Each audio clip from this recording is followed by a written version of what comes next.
तो AI technology आ गई है। एआई टेक्नोलॉजी से बिल्कुल सारे चश्मा उतर जाता है। अब तो पास का भी चश्मा उतर जाता है, साथ ही साथ कर देते हैं। इस प्रकार की टेक्नोलॉजी आ गई है। पेनलेस होता है, पहले पेनलेस सर्जरी होती है और हार्डली 20 से 30 मिनट में सर्जरी हो जाती है और रात भर उसको बैंडेज रखते हैं। सुबह उसकी नज़र जितनी वो चाहता है, जितनी चश्मे से है उतनी आ जाती है बगैर चश्मे। आजकल तो बच्चे पैदा होते ही मोतियाबिंद लेके आते हैं। अरे! हाँ, क्योंकि माँ को बीमारी होती है, माँ को बीमारी हुई, बच्चों को मोतियाबिंद। प्रॉपर नींद बहुत जरूरी है। कितने घंटे आप इस कम से कम 8 घंटे तो आदमी को 6 से 8 घंटे सोना चाहिए। मतलब प्रॉपर नींद हो, काम बदल रहा है, प्रॉपर नींद। उसके लिए गवर्नमेंट ने भी निकाला 20-20 रूल्स निकाला है। 20-20-20 जैसे क्रिकेट होता है, 20 फटाफट कोई 3 घंटे देख लेते हैं कि एसी में कम से कम रहे, क्योंकि एसी की इम्यूनिटी सब बाहर चली जाती है। प्रॉब्लम जो आँखों की ज़्यादा होती है?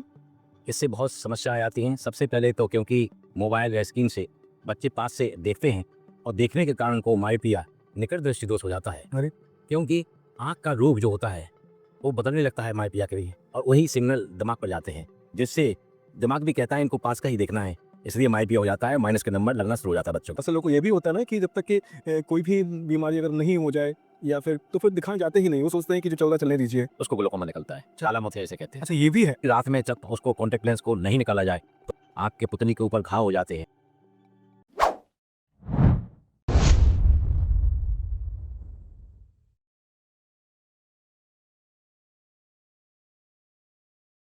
हेलो दोस्तों, आपका स्वागत है फेमस वॉइसेस में और मैं हूं आपका होस्ट दिलीप कुमार। आज के इस खास एपिसोड में हम बात करने जा रहे हैं एक ऐसे मेहमान की जिन्होंने अपने नाम से पूरे बुंदेलखंड और उत्तर प्रदेश में एक अलग ही पहचान बना ली है। गोल्ड मेडलिस्ट नेत्र रोग विशेषज्ञ डॉक्टर आरपी सिंह।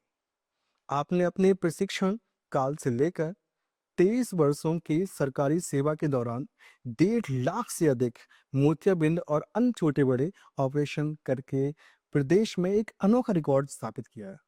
इस अद्भुत सेवा भाव के लिए जिन्हें जिला स्तर से लेकर प्रदेश स्तर तक डीएम, स्वास्थ्य मंत्री, मुख्यमंत्री और राज्यपाल तक से प्रशस्ति पत्र और सम्मान प्राप्त हुए हैं। ऐसी महान हस्ती जिन्होंने अपनी जिंदगी का एक बड़ा हिस्सा लोगों की आंखों की रोशनी बचाने और लौटाने के लिए समर्पित कर दिया है। आइए स्वागत करते हैं डॉक्टर आरपी सिंह का। सर, आपका बहुत बहुत स्वागत है हमारे शो में। सर, सबसे पहले हमारे दर्शक जो हैं जानना चाहते हैं कि आपका ये नेत्र रोग विशेषज्ञ बनने की का जो विचार है वो कहाँ से आया और कब आपको लगा कि ये आपको ये बनना चाहिए? क्योंकि मेरे पिताजी स्वास्थ्य निरीक्षक हैं और मैं मेरी माँ जो थी उनको अधिकतर सिर में दर्द बना रहता था, अच्छा। वो अधिकतर परेशान रहती थी। तो मैंने सोचा कि अगर मैं डॉक्टर बनता हूँ तो मैं ज़रूर नेत्र रोग विशेषज्ञ बनूंगा। और ट्रेनिंग के दौरान भी मैंने जब देखा कि छोटे से ऑपरेशन से, छोटे से समय से ही दूसरे दिन रोशनी आ जाती है, इसलिए मेरे दिमाग में आया कि मैं आई सर्जन ही बनूंगा एमबीबीएस करने के बाद। तो ये तो बहुत बड़ी बात है क्योंकि ऐसी इंस्पिरेशन जो आपके दिमाग में आई मैं चाहता हूँ कि जितने भी और दर्शक जो देख रहे हैं, कभी ऐसी कोई इंस्पिरेशन आपके दिमाग में आए तो उसे पूरा करिएगा जैसे डॉक्टर साहब ने किया है। सर, एक और सवाल है मेरा कि जैसे कि आमतौर पर जो आपके पास जो मरीज आते हैं उनमें सबसे ज़्यादा गलतफहमी किस चीज़ का लेकर आते हैं आँख को लेकर के? गलतफहमी ये रहती है उनको कि जब तक मुझे आंखों में दर्द ना हो तब तक अस्पताल में ना दिखाया जाए। अच्छा। ये एक बहुत बड़ी गलतफहमी होती है। तो मतलब ये है कि आप चाहते हैं कि अगर किसी भी महिला हो, पुरुष हो, अगर उसे लगता है कि आँखों में दिक्कत है, तो वो ज़रूर पहले जरूर आपको चेकअप कराएँ। जरूर नेत्र सर्जन से मिले और अपना चेकअप कराएं। अच्छा, आजकल देखा जाता है कि लोग मोबाइल में घुसे रहते हैं, मोबाइल में ही लगे रहते हैं, लैपटॉप में वर्क कर रहे हैं या फिर तो सबसे पहली बात तो आप ये बताइए कि इससे प्रॉब्लम जो आँखों क्या ज़्यादा होती है? इससे बहुत समस्याएं आती हैं। सबसे पहले तो क्योंकि मोबाइल या स्क्रीन से बच्चे पास से देखते हैं और देखने के कारण को मायोपिया, निकट दृष्टि दोष हो जाता है। अरे! क्योंकि आँख का रूप जो होता है वो बदलने लगता है मायोपिया के लिए और वही सिग्नल दिमाग पर जाते हैं, जिससे दिमाग भी कहता है इनको पास का ही देखना है, इसलिए मायोपिया हो जाता है, माइनस के नंबर लगना शुरू हो जाता है बच्चों को। अच्छा सर, क्या डार्क सर्कल का सीधा संबंध क्या आँखों से होता है? कुछ हद तक कह सकते हैं, लेकिन अधिकतर जो डार्क सर्कल होते हैं, कई जेनेटिक बीमारियां होती हैं, नींद ना आना, 40 12-12 घंटे काम करना और कंप्यूटर पे काम करने से ये डार्क सर्कल आ सकता अच्छा, आजकल बच्चों में एक नॉर्मल है, एक आम बात है कि लोग क्या करते हैं कि दिन भर मोबाइल चला रहे हैं, तो उनको ज़्यादा ये समस्या आई थिंक आ रही है ना? है। हाँ, बिल्कुल आ रही है, बच्चों को आ रही है। अच्छा, जैसे कि आजकल नॉर्मली हमने देखा है कि कम उम्र के जो बच्चे होते हैं, तो उनमें चश्मा लग जाता है जल्दी, ऐसा क्यों?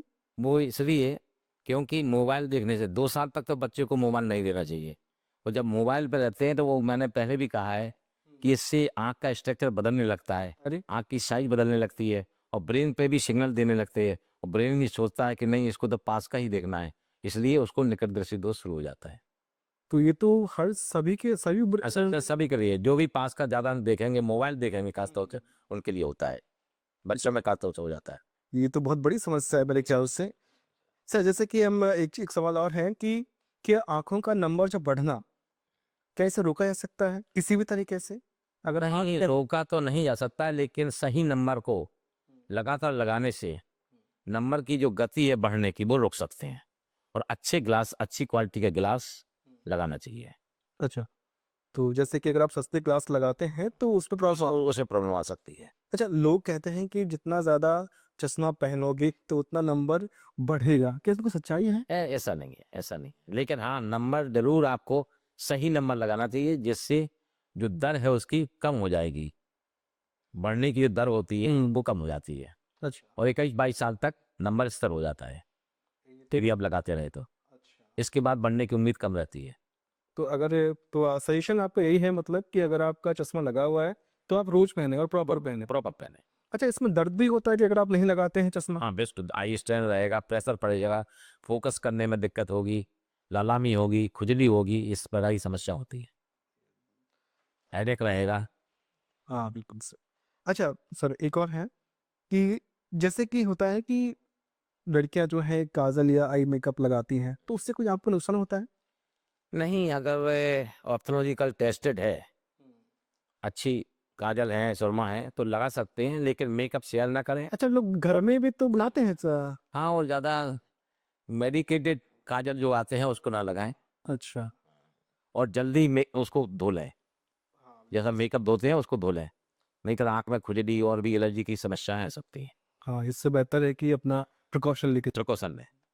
अच्छा, एक तो ये सबसे बड़ी समस्या आजकल है कि टीवी के पास लोग बहुत नज़दीक जाके देखते हैं टीवी को, तो उसमें आँखें क्या वाक़ई खराब हो जाती हैं या फिर? एक पास में नहीं देखना चाहिए, उसका एक रूल्स है कि जितनी उसकी चौड़ाई होती है, उससे 3/4 गुना दूरी पे बैठना चाहिए। 3 गुना या 5 गुना दूरी पे बैठ के देखना चाहिए। तो ये तो हमें बहुत बड़ी अच्छी आई बात। स्ट्रेन नहीं रहता जिससे, जब जो तनाव रहता है आँखों में, वो नहीं पड़ता है। हाँ, बिल्कुल सही है, क्योंकि आजकल मैंने देखा है छोटे बच्चे जो होते हैं वो अब्दुल आई के पास से टीवी के पास बैठ जाते हैं, तो उन्हें चश्मा भी बहुत लग जाता है। चश्मा लग जाता है इसलिए। हाँ, अच्छा, जैसे कि आँखों के एक्सरसाइज़ में बाकी चश्मा उतर जाता है, ऐसा लोग कहते हैं कि एक्सरसाइज़ नहीं, एक्सरसाइज से ऐसा कुछ नहीं है, लेकिन हाँ, हेल्दी खाना एवं एक्सरसाइज से कुछ अंतर पड़ सकता है। जैसे किसी-किसी बच्चे को बिना चश्मे के कोई नंबर भी नहीं रहता, फिर भी हेडेक बना रहता है, क्योंकि उसकी जो दोनों आँखें हैं, वो अंदर नहीं आती हैं। उसको कहते हैं कन्वर्जेंस इनसफिशिएंसी। उसके लिए पेंसिल एक्सरसाइज होती है, साइनोप्रोप और एक्सरसाइज की करने से वो ठीक हो जाती है बीमारी। कन्वर्जेंस इनसफिशिएंसी, दोनों आँखों का अंदर आना पास के लिए, अच्छा, ये बहुत बड़ी समस्या हाँ, मेरे है। ख्याल से आप उसी की बात कर रहे हैं जब जैसे कि लोगों को ना एक टेढ़ापन हो जाता है ना? वही है ना शायद? नहीं, भेड़ापन अलग चीज़ होती अच्छा, वो अलग चीज़ है। है। भेड़ापन अलग है, वो तो दृष्टि दोष से होता है। अच्छा। जैसे किसी का नंबर बचपन से ही 6 नंबर प्लस है, दूसरे में नॉर्मल है, इससे भेड़ापन हो सकता है। आँख कभी-कभी अंदर भी घूम सकती है, बाहर भी घूम सकती है। अच्छा, जैसे कि एक नॉर्मल बात है कि आँखों का अगर स्वस्थ रखने के लिए अगर रोज़मर्रा में एक आम आदमी अगर कुछ करना चाहे, कौन-सी आदतें अपनाएँ जिससे आँखें स्वस्थ रहें हमारी? एक तो हेल्दी फूड्स खाएँ, गाजर, पपीता, आम और अखरोट खाएँ। घी में भी ओमेगा अच्छा। फैटी रहते हैं, अलसी में रहते हैं, इन चीज़ों का। संतरा आप खा सकते हैं विटामिन सी के लिए, जो कि रेटिना और लेंस के लिए फ़ायदेमंद होते हैं। अच्छा, तो जितनी भी आप। रोज़ एक गाजर खाएँ, उसमें विटामिन ए रहता है। आजकल सीज़न भी है गाजर का, हाँ, बिल्कुल सही है। गाजर खा और सकते हैं। तो जितना आप सूखा गाजर खाते हैं, वो और जो हलवा बनाते हैं, दोनों सेम इफ़ेक्ट करता है? तो दोनों पे पड़ते हैं। अच्छा, सही है। अच्छा, जैसे कि एक मेरा क्वेश्चन है कि रात को जो मोबाइल इस्तेमाल करने वालों के लिए आपका सबसे एक सुझाव क्या होगा अहम? सुझाव यह है कि सोने के करीब 30 से 25 मिनट पहले मोबाइल का उपयोग बंद कर दे, बैठ के ही देखें और 30 से 1 घंटे तक ही मोबाइल का उपयोग करें। हाँ, इसमें ज़्यादा नुकसान नहीं होगा, लेकिन अगर लेट के घंटों मोबाइल देख रहे हैं, उसमें नींद भी डिस्टर्ब होती है और आंखों पे भी जोर पड़ता है, स्ट्रेन पड़ता है। ये एक आम तौर पे हमने देखा है कि लोग अपने घर में मोबाइल दिन भर चला रहे हैं। दिन भर छोड़िए, जब तक आप सो नहीं जा रहे तब तक चला रहे हैं और शायद उससे आँखों पे भी बहुत ज़्यादा ज़ोर पड़ता है। बिल्कुल अंतर पड़ता है, उसमें सूखापन हो जाता है, आँख के जो आंसू बनते हैं नॉर्मल, वो भी कम हो जाते हैं, जैसे ग्रीस कम हो जाता है। उसके लिए नेत्र सर्जन को दिखाएं, सलाह लें, कई ड्रॉप दी जाती हैं उसके लिए। मतलब आप कह रहे हैं कि आँख में आँसू आना ज़रूरी है? जरूरी है, आंसू बनना जरूरी है, हुँ। लुब्रिकेंट जरूरी है। हाँ, बिल्कुल। और लुब्रिकेंट खत्म हो जाता है जो लोग ज्यादा मोबाइल चलाते हैं। आपने देखा कई बार लोबाओं की पलक झपकने की दर बहुत बढ़ जाती है, टिपर मारने लगते हैं, बार बार पलक झपकाते हैं। हाँ, बिल्कुल सही उसका एक सूखापन का उदाहरण है ये।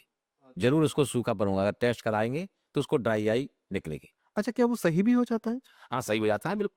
मतलब ऑपरेशन या फिर कोई नहीं, दवा? ऑपरेशन नहीं, दवाओं से और अपना दिनचर्या अपना चेंज करने से, मोबाइल कम करने से और भी हेल्दी फूड्स खाने से भी कम हो जाता है।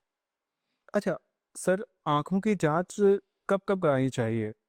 तब जब हमें कोई दिक्कत आ जाए या फिर ऑलरेडी तौर पर हमें ये जाँच करवा लेनी चाहिए? नहीं, नॉर्मली यदि व्यक्ति 40 साल का होता है और उसके परिवार में कोई हिस्ट्री है डायबिटीज, हाइपरटेंशन की या ग्लोकोमा की, उसके दादा दादी को काला पानी से आँख खराब हुई, तो उसको अवश्य 40 साल की उम्र में जा करके ब्लड शुगर, ब्लड प्रेशर एवं टेंशन की जांच जरूर कराएं। आँख के जो दबाव रहता है उसका जरूर जांच कराएं, क्योंकि इसमें आदमी को दर्द नहीं होता और रोशनी धीरे धीरे खत्म हो जाती है। ये नज़र का चोर है, ग्लोकोमा है, नज़र को चुरा लेता है। ये चोर है नज़र के लिए, आँख के लिए और बड़ा चोर है जी। तो ये तो वास्तव में बड़ी समस्या है। अच्छा, जैसे कि बहुत से लोगों को ये भी होता है ना कि जब तक कि कोई भी बीमारी अगर नहीं हो जाए या फिर तो फिर दिखाने जाते ही नहीं। वो सोचते हैं कि जो चल रहा है चलने दीजिए। यस, तो क्या बाद में सब समस्या आती है? समस्या बिल्कुल आती है। कई पेशेंट मेरे पास आते हैं, सिर्फ इसलिए आते हैं कि साहब बार बार चश्मा बदल रहा है हमारा, जब भी जाते हैं चश्मा बदल दिया था। हाँ। और कुछ ऐसे भी आते हैं कि एक आँख की रोशनी पूरी जा चुकी होती है और दूसरी आँख की रोशनी 25% बढ़ी होती है। उनको कोई दर्द नहीं रहता है, कोई लालामी नहीं रहती, और पता पड़ा जब डायग्नोस करते हैं, जांचें कराई जाती हैं, फंडस की जांच होती है, रेटिना की, उसको ग्लोकोमा निकलता है, काला मोतिया जिसे कहते हैं। अच्छा, ये भी है। यस, तो मतलब अगर अगर आपको एक आँख से कम दिखाई दे रहा है, एक से ज़्यादा लेस ऐसे, तो इससे प्रॉब्लम हो सकती है। प्रॉब्लम हो सकती है। तो ज़रूर दिखाएँ। दिखाना चाहिए, तुरंत दिखाना चाहिए, जांच कराना चाहिए अपने। अच्छा, जैसे सर आजकल एक न्यू न्यू वर्ल्ड है जिसमें टेक्नोलॉजी आ गई है।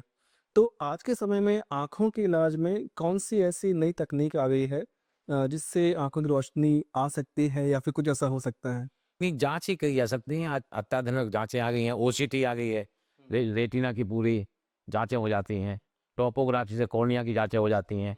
तो कई ऐसी आधुनिक तकनीक आ गई हैं जिससे बहुत जल्दी उसकी बीमारी का पता पड़ जाता है। अच्छा।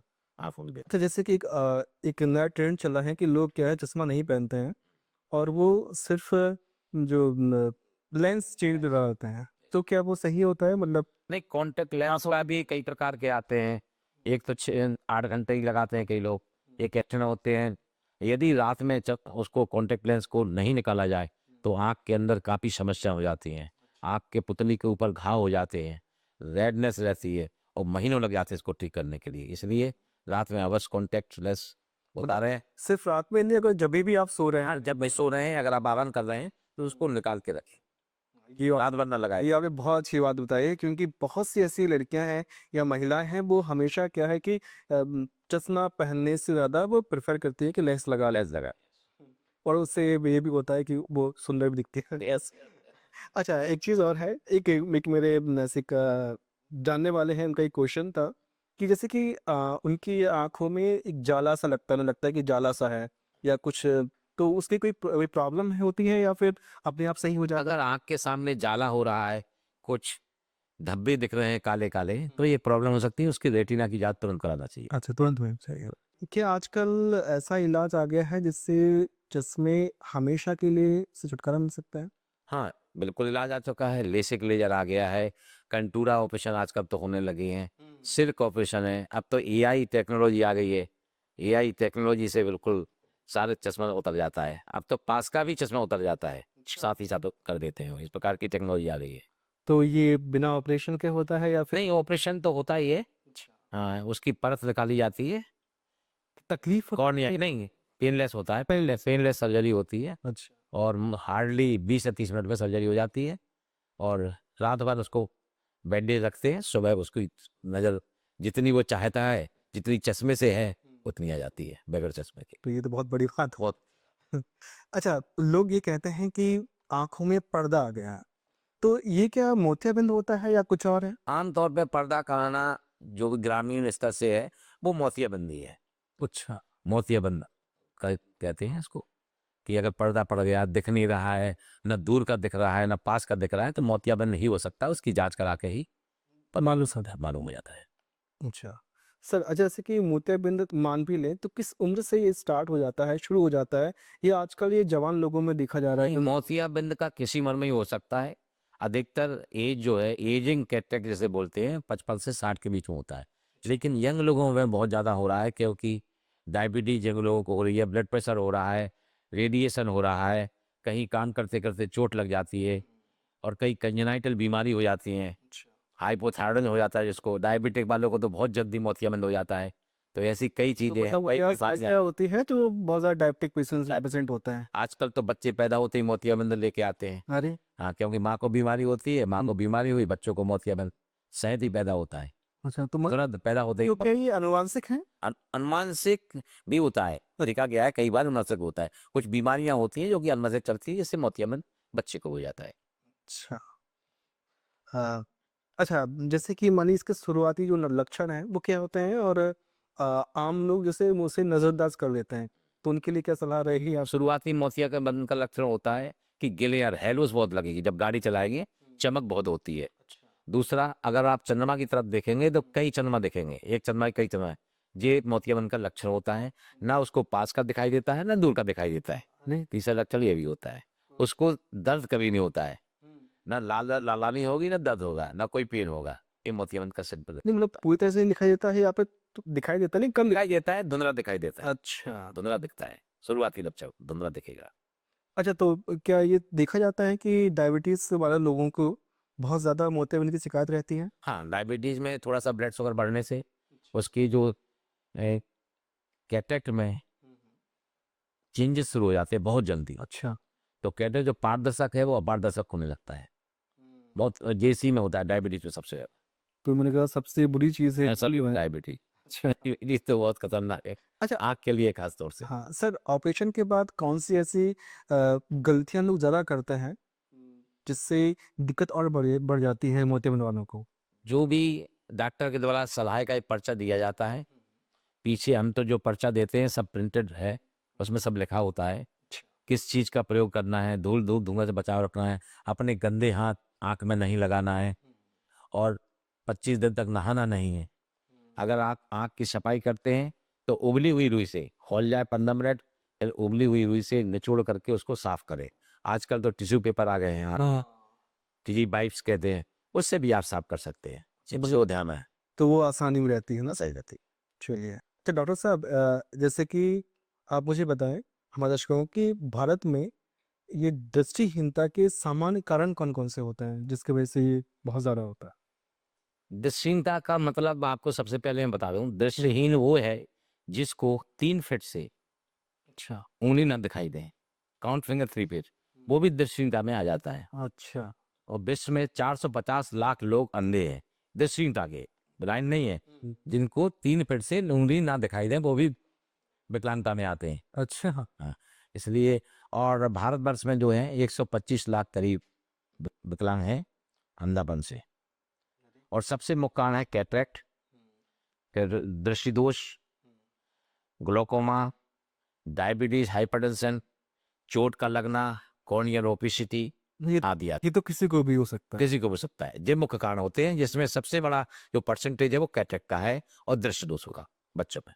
अच्छा, जैसे कि अगर सही करना है तो जो ऐसा बताया आपने ना कि उन आहार को खा सकते हैं, आप उन चीज़ों को ले सकते हैं, तो शायद कुछ चीज़मेंट आ जाए। बिल्कुल। अच्छा डॉक्टर साहब, मैं चाहता हूँ कि आप हमारे जो दर्शक हैं, जो हमें देख रहे हैं, उन्हें आप एक अपनी कोई सलाह देना चाहते हैं जिससे उनकी आँखें जो हैं वो परफेक्ट रहें और जिन्हें कोई आगे दिक्कत ना हो, तो वो क्या होगी? सबसे पहले तो मैं सलाह दूँगा कि हेल्दी फूड खाएँ, जैसे मैंने बताया गाजर, पपीता, अमरूद, पालक, कद्दू, लौकी।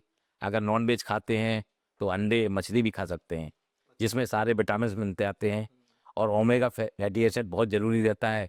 इसमें अलसी भी खा सकते हैं, आप बादाम भी खा सकते हैं, अखरोट भी खा सकते हैं और घी, शुद्ध घी तो सबसे अच्छा होता है ओमेगा फैटी एसिड के पर लिए। आजकल मिल कहाँ रहा है ऐसा? हाँ, नहीं मिल रहा है लेकिन लेकिन अगर मतलब मिल सकता है तो पसंद दिल को खाइए और प्रॉपर नींद लीजिए।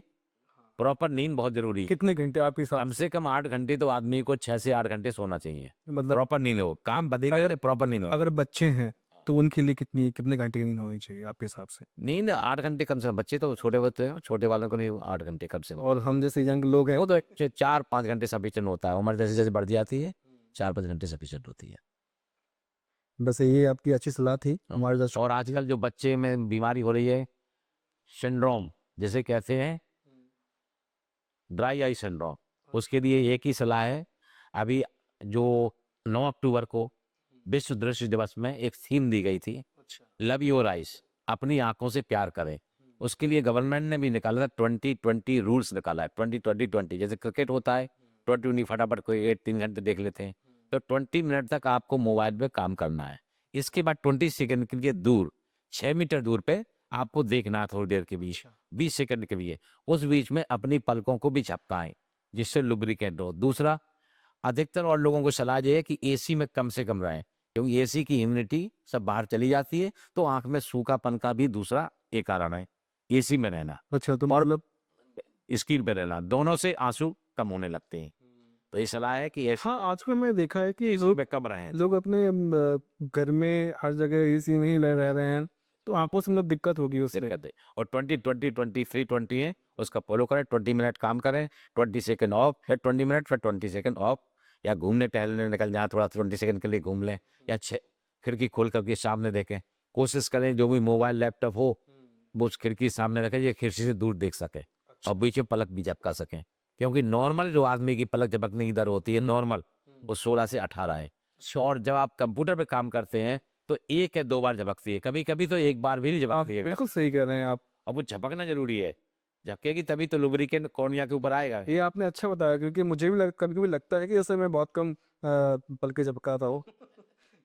तो जितने भी दर्शक हमारे देख रहे हैं तो और सुन भी रहे हैं, तो मैं चाहता हूँ कि आप डॉक्टर साहब की जो सलाह है उसे मानें। डॉक्टर साहब, मैं चाहता हूँ कि आप हमारे दर्शकों को अ, एक सलाह और दें कि जैसे कि मान लीजिए कोई पेशेंट है जिन्हें लगता है कि आँखों में समस्या है, तो और आपसे अगर मिलना चाहें, आपसे सलाह लेना चाहें, तो उन्हें कहाँ आना चाहिए? सबसे पहले तो मैं भी एक नेत्रसर्जन हूँ और हर जगह नेत्रसर्जन बैठे हुए हैं। हुँ। जिला अस्पताल में भी आप नेत्रसर्जन सलाह दे सकते हैं, मेडिकल कॉलेज में भी खुला हुआ है नेत्र विभाग, वहाँ सलाह दे सकते हैं। लेकिन पर्सनली यदि मुझसे ही सलाह लेना चाहते हैं तो मेरा भी नर्सिंग होम है, श्यामाई केयर सेंटर, अच्छा। मेडिकल कॉलेज गेट नंबर के सामने है। उसमें मोबाइल नंबर है, उसको डिस्प्ले से पहले से ही आप नंबर लगा सकते हैं और आ सकते हैं, जहाँ पर सारी सुविधा वहाँ उपलब्ध है। सारी मशीनें, अत्याधुनिक मशीनें हैं उपलब्ध है और ऑपरेशन की सारी मशीनें अपडेट हैं, जैसे फेको, लेजर, सब कुछ उपलब्ध है हमारे यहाँ। Thank you sir.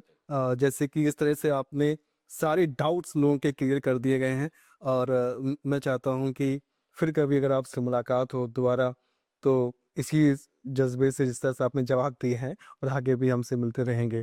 डॉक्टर साहब, आपका हमारे शो में आने के लिए बहुत बहुत धन्यवाद। और आप सभी दर्शकों से रिक्वेस्ट है कि अगर आप ऐसे ही एक एक्सपर्ट्स किसी फील्ड में या फिर स्पेशलिस्ट को अगर आप हमारे शो को देखना चाहते हैं, तो हमारे चैनल को सब्सक्राइब करें, कमेंट करें और ज़्यादा से ज़्यादा शेयर करें। तब तक के लिए धन्यवाद।